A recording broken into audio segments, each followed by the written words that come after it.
Are you ready? The Kornelia Stephanie Show. Wake up to love, your call to action. Join Kornelia as she empowers others to live heaven on earth. Kornelia teaches listeners how to be the authority over yourself, embracing your inner guru. Feel yourself uplifted into limitless expansion, integrating ease and grace in a changing world. This show will cover topics such as unconditional love, your physical body, how to be in extraordinary relationships, create financial and emotional wealth, embracing entrepreneurship in the new earth.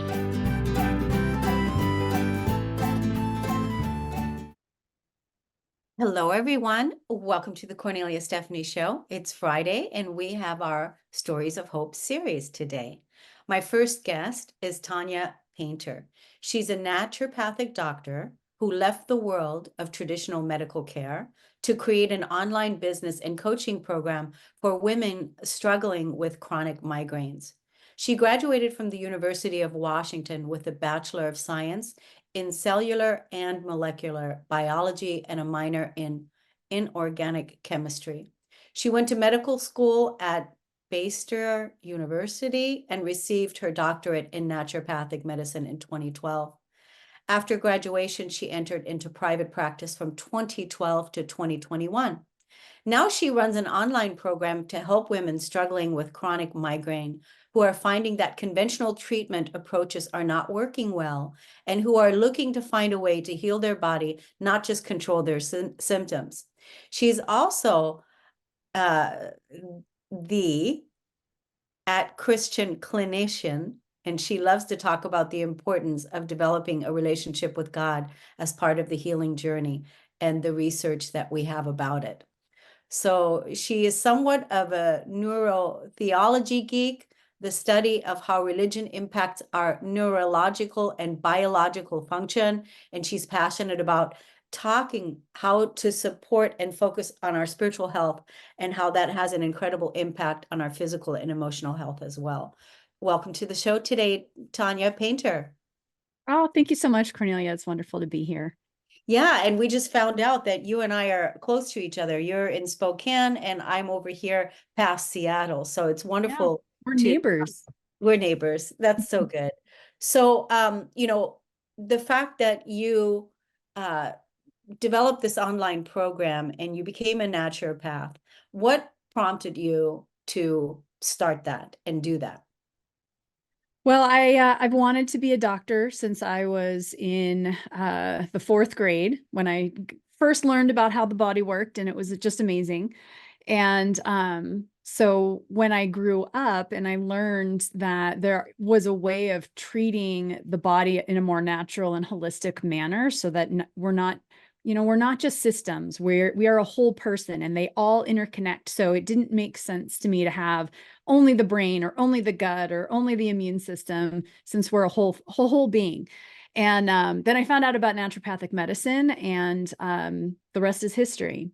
As far as migraines go, I used to have daily chronic headaches that were undiagnosed migraines for most of my life up and through my 30s. And when I went to medical school, I was able to figure out how to treat myself so that I actually healed from them.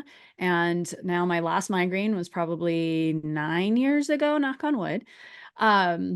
Because I know, I understand what my body needs now. I understand how it's telling me I'm out of balance and what I can do to help support it without needing any kind of medication. And that's what we strive to teach our clients, how to understand what imbalances are contributing to their migraines, helping them heal those, and then helping them keep in that state of balance so that the migraines don't come back. Yeah. So is everybody different when it comes to what's out of balance? Everybody is very different. And that's one of the reasons why migraines are so hard to properly treat, is because for some people, it might be a hormone issue. For another person, it might be, serotonin problems. For another person, it might be your adrenals are not working and your cortisol is too low. So there's a lot of different things that science has correlated with increased migraine frequency and intensity, but they can be different for different people. And the same person can have multiple reasons. So that can be really tricky why medication will work on one migraine but not another. And they're like, I don't get it. And it's because there are different reasons for their particular migraine. So from what I've heard from people before, in life is, all of a sudden they would just get a migraine out of the blue, and that would literally take them offline for a while, like 24 hours, 48 hours or more. Right. So what causes that to happen? Do you know? Yeah, so it can be a bunch of different things, and that kind of goes back to that individuality of the person. So, for example, a lot of people are triggered by stormy weather, by bad weather. And what happens in the body when we are exposed to those low pressure systems coming in, we actually know that there's a correlation that will drop our serotonin. So, our serotonin will drop, and that drop in serotonin can trigger a migraine. So, a lot of people find that if they take their Imitrex or their triptan before the weather kind of hits, they learn when they can do it. If they time it right, they tend to not have as bad of a migraine. And that's because they're treating the serotonin pathway with their medication before it transforms into an actual full-blown migraine. So that's one example. From a hormonal standpoint, it can be just a certain time of your cycle where your hormones drop, and we know that either drops in progesterone or drops in estrogen can trigger a migraine. So when we're around ovulation or just before our period, when our hormones are really shifting, that can be a major trigger time for a lot of people. And then there are people that have food triggers that can kind of come back to that neurochemistry. If there's something high in histamine, and histamine is a trigger for them. If there's something high in tyramine, and tyramine is a trigger for them, then that can trigger a migraine too. So that's why it can be really confusing. I actually have a handout, and I called it my 48 things, because when I first started doing the research, I came up with 48 different reasons why a migraine might be triggered. Now it's close to 100 now. Wow. And so it can be really complex to try to figure out, all right, not only knowing your triggers, but then also what that means from a biochemistry standpoint, because that can point us to what's imbalanced in the body. And then we can work on those particular pathways to have them heal what's off. How long does it take when a person comes to you and sees you, and you start the process?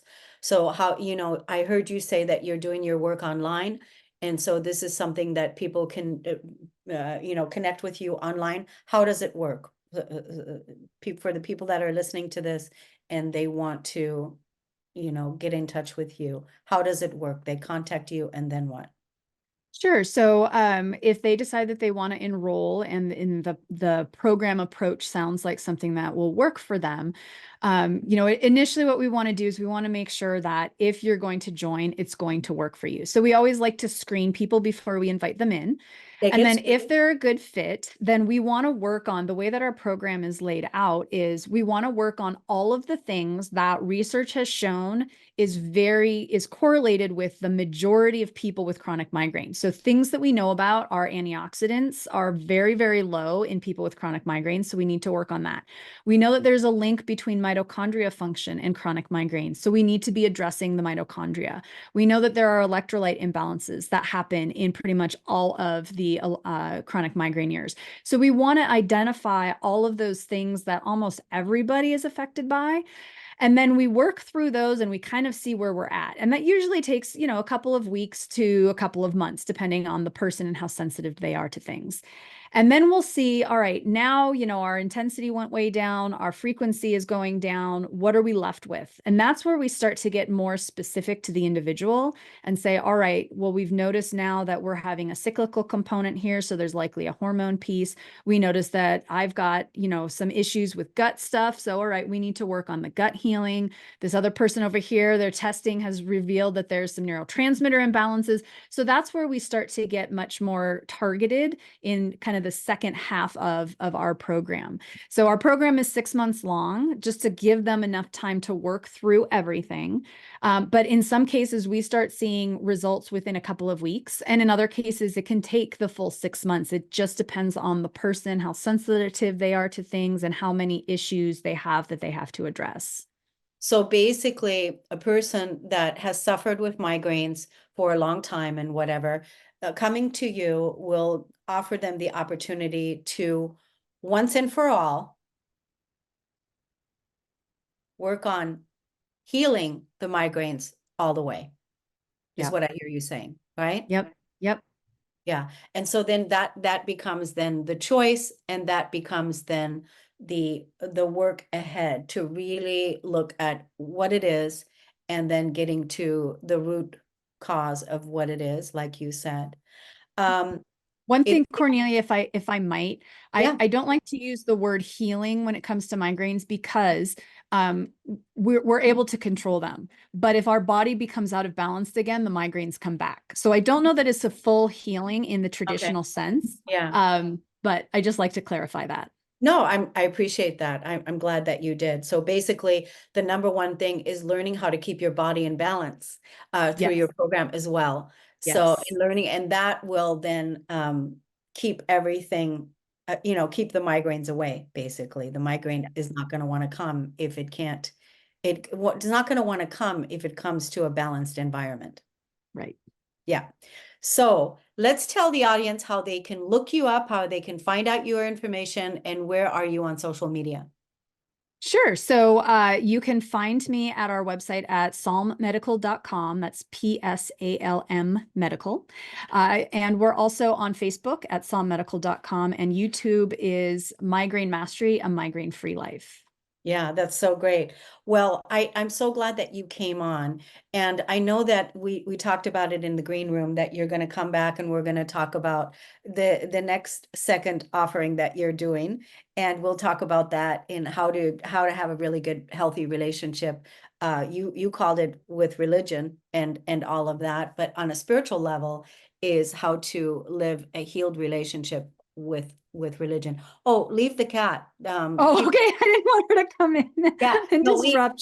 She'll walk right across the screen. Oh, that's so funny. She knows she's independent. She's the queen. That's So right. She yeah, wants what she wants. she wants what she wants. So I'm really excited to have you back on. I want to thank you so much for coming on the show. I just want to ask you one question, and you're not going to be able to give me a long answer because we have 1 minute, but is there an emotional component to migraines? Oh, so much. Absolutely. Yes. There's a lot of research that shows that traumas in childhood um, play a huge role in developing chronic migraine later in life. Yeah. So Yeah. that's good because, addressing that also is going to support the body as well, and not to, Yes. and to create that balanced environment that we talked about. Well, Tanya, thank you so much for coming on the show. I really appreciate it. I know I'm going to see you again. So I look thank forward you. to it. We're Thank going you, to take a Cornelia. break on the Kornelia Stephanie Show, everyone. We'll be right back.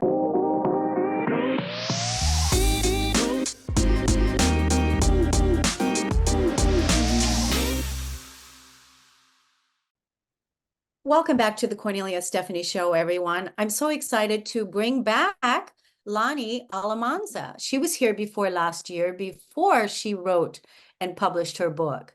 And now she's here to tell us about it today. She has an amazing bio of all the things that she's done in her life. I'm not going to go into all of it, but I am going to highlight a few things. She was born and raised on the windward side of Oahu in Hawaii. She has experience as a wife, mother, and grandmother, as well as a teacher, trainer, and facilitator in education, business, and nonprofit environments. And like I said, she's done a lot of things. She has a lot of credits there. And throughout her professional career, including still yet, Lani has been committed to creating a healthier lives and communities. She holds a master's degree in communication from the University of Hawaii. And worked with the American Cancer Society for 15 years in various leadership roles.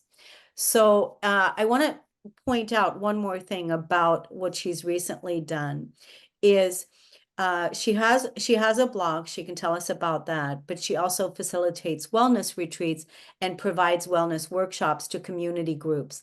And most recently published her first book, and it's called Under a Full Moon and a Guiding Star. Welcome back to the Kornelia Stephanie Show, Lani. Thank you. Thank you so much for having me back. Oh my gosh, it's so wonderful. So you have, I just got the chills because you have created a labor of love in publishing your book. Yeah, And so how was that? How was that publishing your first book? it was definitely a labor of love and a seed that was planted over 20 years ago when my youngest son was going through a brain cancer journey. And I was finishing my master's at the time and wrote a paper about our hospital experience. And my professor said, this will be the chapter of a book that you will write. And I thought, well, that's a very nice compliment, but I don't see myself writing a book anytime in the near future. But that seed definitely hit the right soil and was nurtured over time. Starting my blog about 8 years ago was also a bit of that nurturing. And it was shortly after the pandemic in 2021 when I connected with a woman who had written her own book about her caregiver journey. And there was just something that resonated about her book. It wasn't that long, but I connected with her and I said, Miriam, what I really liked was if you could write in your voice, I can write in mine. And so I connected with a writing coach because while I love to write, the process of putting together the structure of a book was overwhelming. So I got a writing coach. I worked with her for a year. And last February, she said, I think we're done with the writing. And we then moved on to getting a marketing agent and getting it published. And that was last year was a busy year getting that all done, and definitely felt like it was a very long pregnancy, and finally gave birth to my book. Well, congratulations. I'm the author of one book myself, and I remember when I published that book, I self-published it, and it was, it was probably one of the hardest things I've completed. Yeah. I want to say that because it was very challenging to complete that. And so you published your book last year. Now you've been marketing it. You have a marketing agent. How is the distribution and all of that going? Well, actually, she's not an agent. She really just worked with me on getting it uploaded to Amazon, sort of that self-publishing hurdle, and gave me some tips on how to market it. So it's really been my own self-marketing. It is available on Amazon, but I do a lot of book signings and presentations where I include my book and the opportunity for people to buy it there.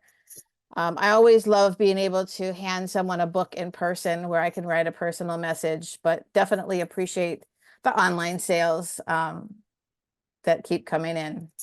That's so awesome. Yeah, because one of the things that I learned is that once you publish your book, you're now in the book selling business. Yeah. I had this idea. I had this idea that I thought, oh, once the book is up on Amazon, it's just going to sell like crazy and like hotcakes, and it's going to be all over the place.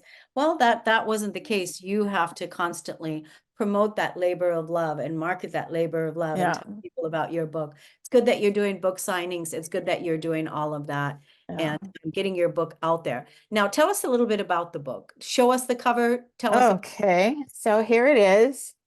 Under a full moon and a guiding star. And the cover is very special. It's designed by a graphic artist who's a friend of mine. When I started writing, I asked her if she might be interested in doing the cover art, and she said, sure. And so I sent her some ideas. The image comes from a visualization that Jacob actually had while he was going through treatment about being on the back of a big sea turtle under a full moon.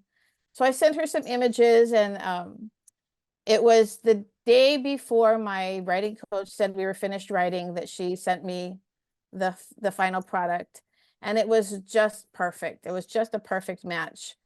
And actually, I hadn't had that title chosen at that point, and my writing coach asked me to read a segment of my book that Under a Full Moon and a Guiding Star was the title. And when I read that out loud, it was just that the title had been there all along. But like most authors, you've got like 6 or 7 working titles. And I don't know about you, but mine just kept getting longer as I tried to revise them. So this one just really hit home. The whole purpose of the book and the whole reason for me doing it is being under that full moon and a guiding star, that this is my son's legacy. Your son's legacy. I'm curious what the full moon and the guiding star have to do with it. So the night of Jacob's transition in 2005, there was a full moon over our house. Mm. And it also was the Aries constellation, which both my birth sign and Jacob's birth sign is Aries. And so some dear friends of ours actually went to the International Star Registry and purchased a star in Jacob's name. And so in sharing that with Cindy, who's the artist, she made sure to have that full moon, and right behind the word guiding is the little image of the Aries constellation. That's, I see, I'm so glad I asked. Because I love astrology. I use astrology as a tool. And just for your information, I'm an Aries rising. So Oh, okay. thank you Yeah. for, yeah, thank you for, Good. so it's so great. So what can the reader expect from buying the book? What are they going to get? There's 3 sections, and the first 2 sections is more of the memoir of my life and my experiences and how I got to my place where I am today with Alakai Associates, and the lessons that I learn and that I share through my workshops, through my website, through my resources, through wellness products. So it really sort of goes through my life journey a little bit with those lessons highlighted, and then some specific lessons in detail at the end. Yeah, it sounds amazing. I look forward to reading your book. I want to ask you, are you interested in being on other shows as well, like book shows or podcasts or different? Anytime. Yes, absolutely. Okay. I have a mastermind group of entrepreneurs and authors and business coaches, and that one of our ladies there, her name is Susan Axelrod. She has a book show. Okay. And what she does is she highlights the author and really helps them talk about their book and really get it out there. So I will definitely introduce you to her as well. And Great. what I'll do as well, I will have Ashley connect you and me where we can come together and maybe talk about you having a longer show, talking a little bit deeper about your work and what it is that you're doing helping the world today with your work. Thank you so much. Yeah. Yeah. Do you have any questions? Do you want to leave the audience with any last minute? I do. Yeah, I would like to leave them because it's stories of hope. I want to read just a quote that I have in my book. It's from a book called The Anatomy of Hope by Jerome Groopman, which was very helpful to me in my journey. And he has this definition of hope. Hope, then, is constructed not just from rational deliberation, from conscious weighing of information. It arises as an amalgam of thought and feeling, the feelings created in part by the neural input from the organs and tissues. Hope can flourish only when you believe that that what you do can make a difference. You are no longer entirely at the mercy of forces outside yourself. Beautiful. I don't know how long I've been doing the stories of hope. I'd have to sit down and look at how many years it's been, but this is the first time this has ever been offered on this show. So thank you for that. Yeah. Yeah. You might send that to me separately. Okay. That's beautiful. Let's tell the audience where they can find you, look you up on social media, and also the name of your book one more time and send them to Amazon. Okay, the book is Under a Full Moon and a Guiding Star, and you can find the link to Amazon on my website, alakaiassociates.com. That's ALAKAI associates.com. I'm also on Facebook, both as Lani Almanza and Alakai Associates. On Instagram, I am there as Honu Mom, Honu being the Hawaiian word for sea turtle, Honu Mom 808. I'm sorry, Honu Mom 1 underscore, Honu Mom 1 underscore on Instagram, and on LinkedIn as Lani Almanza. Yeah. Wow, what a blessing. Thank you so much for coming back on the show. I wish you much success with your book. May Thank you. everyone go out, rush out and get a copy, and may they be touched by what it is that you shared in your book. Thank you. And what I always put when I sign a book to someone, it's may you find peace in these pages. That's beautiful. That's beautiful. Thank you so much, Lonnie. We're Thank going you. to take a break on the Kornelia Stephanie Show. We'll be right back, everyone.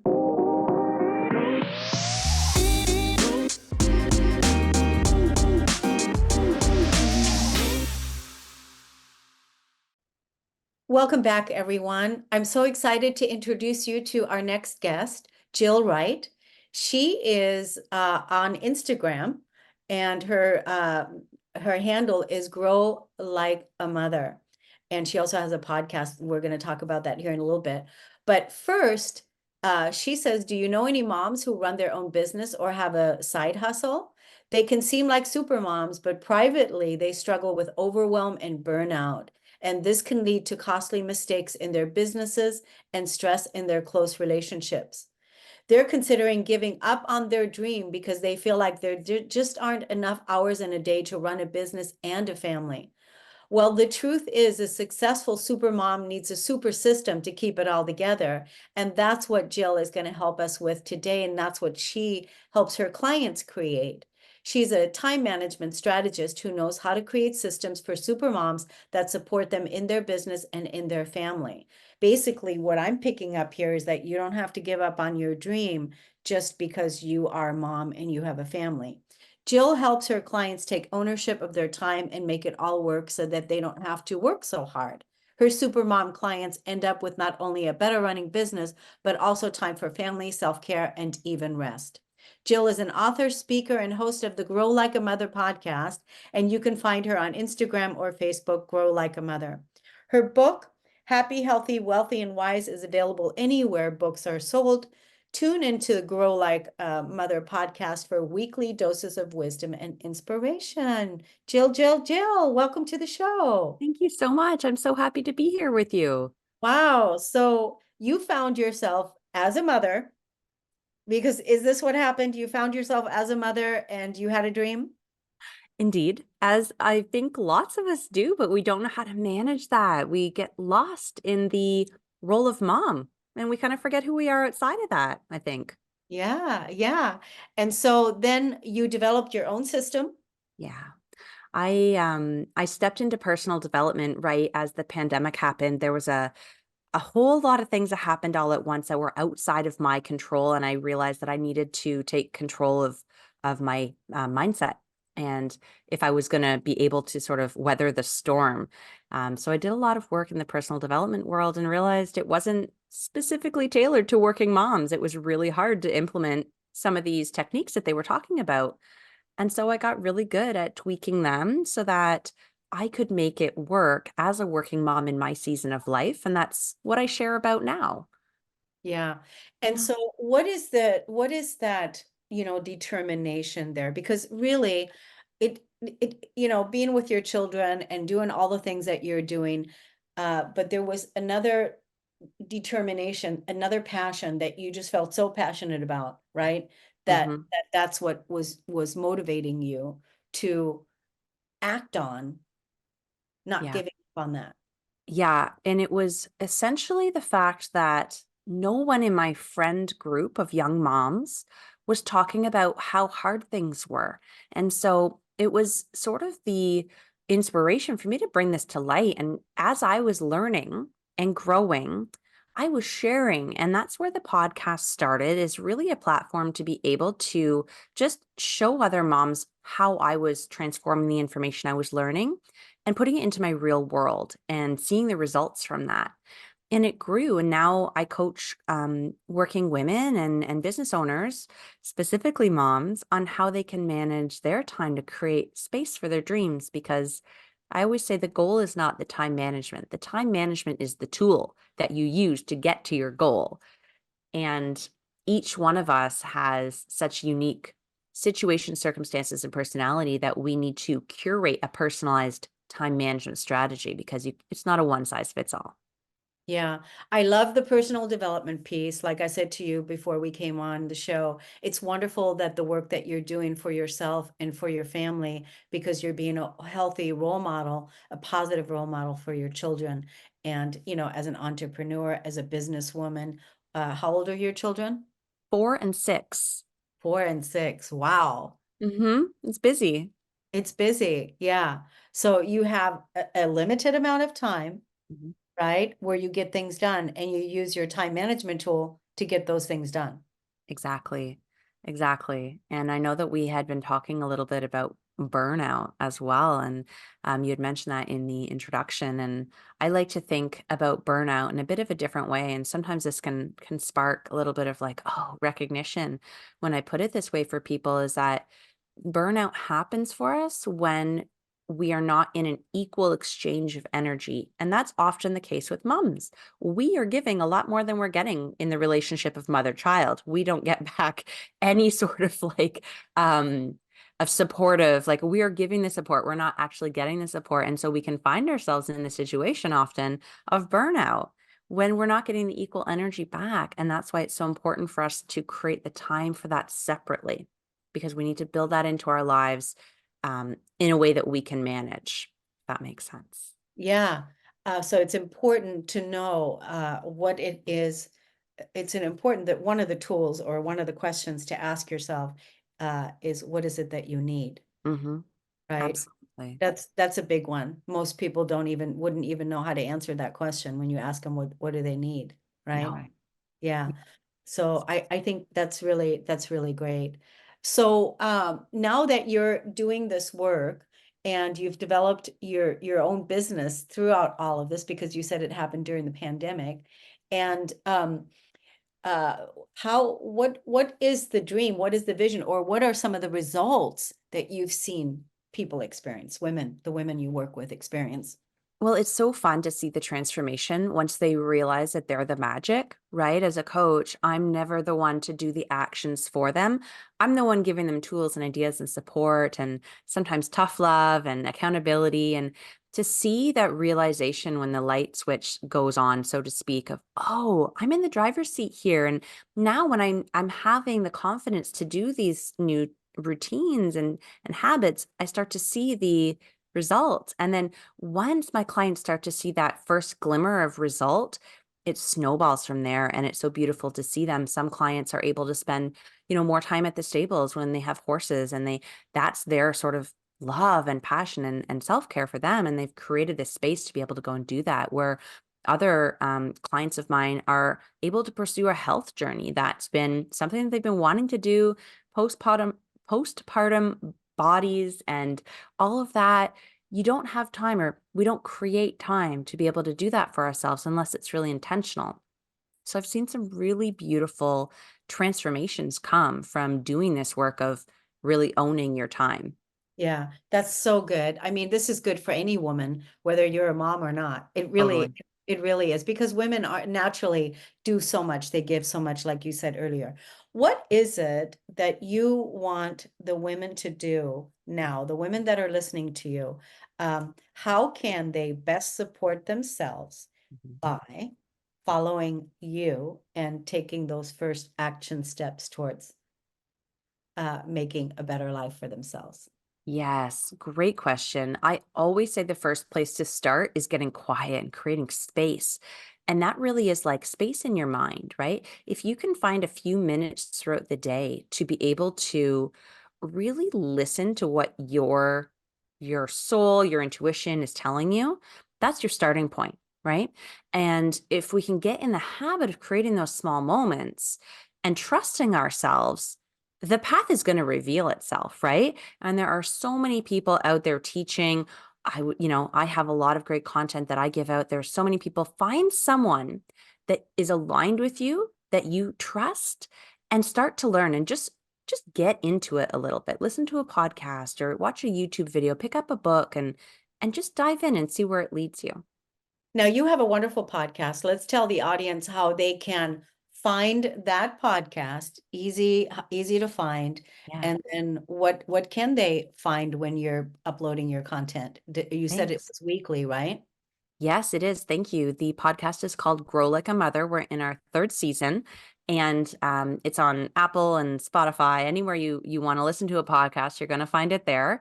And on Wednesdays, I have a segment I call Woo Woo Wednesdays. So we get a little bit witchy and we talk about all kinds of fun, magical things on Wednesdays. And on Thursdays, we go a little bit more structured into personal development, I do solo episodes as well as host some really incredible expert guests who give some tactical advice each and every episode. It's short and sweet because moms don't have a lot of time. So they're all half an hour or less, and you leave motivated and inspired. Oh, I love that so much. I love the woo woo podcast. Yeah. I love that the magic starts there, right? But I have somebody that I highly recommend as a guest for you. Awesome. Would you be interested for me to connect the Absolutely. two of you? Thank you. For a guest, she's actually she does amazing work with children. She does amazing work with women, and she's a best-selling author of I don't know how many books, 6 books or whatever. So yeah, I'd love to introduce you to for her to come on your podcast and give her tips are very clean, crystal clear. It's just Mhm. let's go. And so I think she would be a great guest for you. Oh, I love that. Thank you for that gift. That's Yeah, so beautiful. that's Peggy Bell, by the way. Okay. I will make the introduction via email.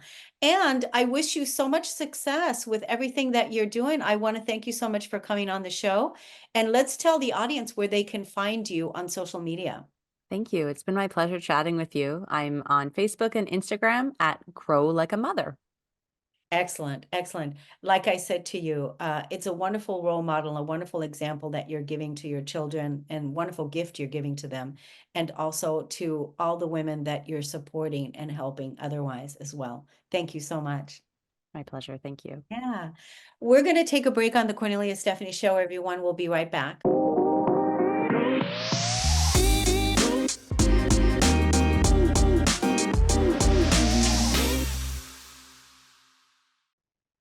Welcome back, everyone. I am so excited to introduce you to Clarissa Constantine.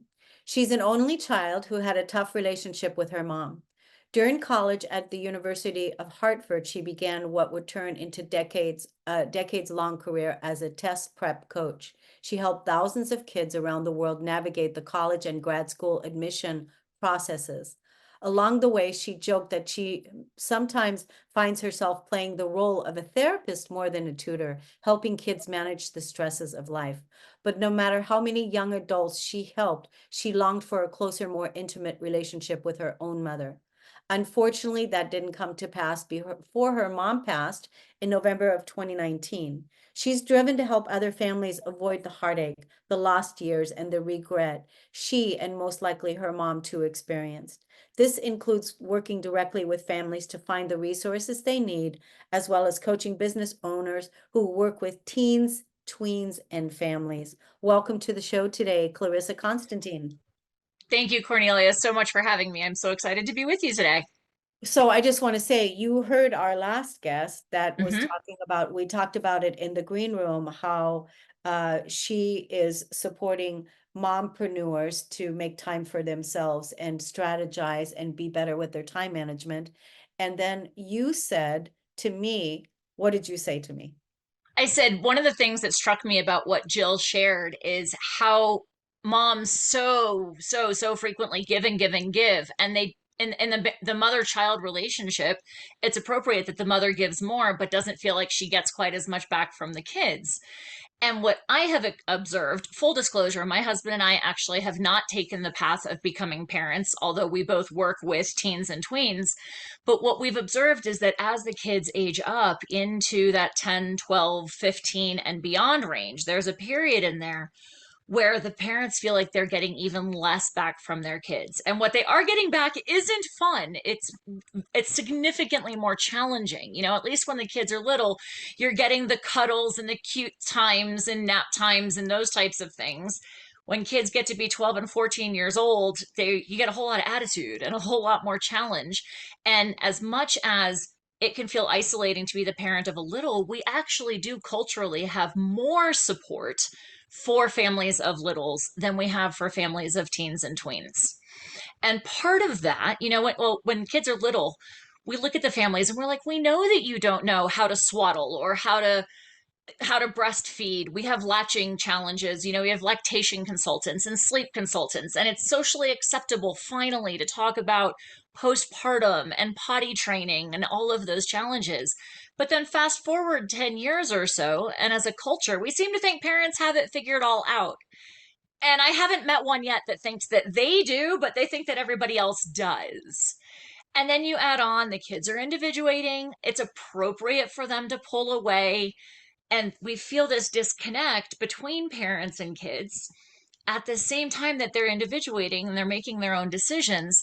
Those decisions often come with a lot more immediacy. You know, whether we're talking the stereotypical sex, drugs, and rock and roll, there's a lot more immediate ramifications for some of the decisions that the kids make.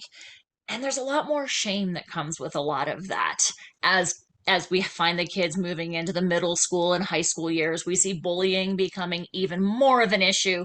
Mental health challenges become more of an issue. And parents are frequently feeling isolated and feeling like, where did I go wrong? How did I screw up? You know, how do I fix this? Where do I go? And that's actually what started my mission at Parent Tween Connection. Was a mom, a friend of mine, whose daughter was making all the decisions you don't want your teenage daughter making. And the mom says to me, I just wish I had parents to talk to. And I was like, what does that mean? She said, number one, I wish I had parents to talk to who weren't going to judge me or my daughter for the decisions that she's making.